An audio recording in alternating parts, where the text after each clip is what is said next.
Hey everybody, it's Neil, and check out what I have here. I have a dog on the way, so that's what this is. Not on the way here, but that's what this is here. So this is going to be a doggy leash, or a collar, I mean, for my dog. I'm getting a little dog, so that's why I got the little one here. But if you look at it, it's got a good loop. It's nice and sturdy, super thick one here. It's got a good loop for connecting up onto the leash and an easy clip opening. But what the great little feature it's got on here is, if you look at the front of it, it's got a Apple Airtag place to put the Airtag. So it comes with the little location there. It also came with the little screwdriver for it. So I can just open it up and stick an Airtag inside. So I'll open it up for you so you can see what I'm talking about here.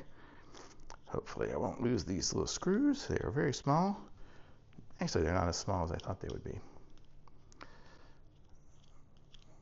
So they're there.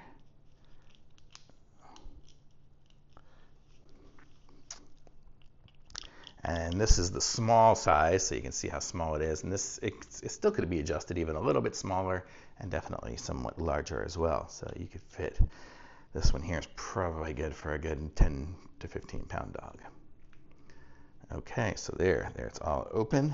And then that's what the little section looks like. And then I have an Airtag here, and it would just fit inside, and you seal it on up and screw it on, and then you have it in there, and it looks like it's in a nice little waterproof container, so your dog can be found wherever they're at in a nice little waterproof container. What does it have a picture of on there? Oh, it's got a picture of a little dog on the front.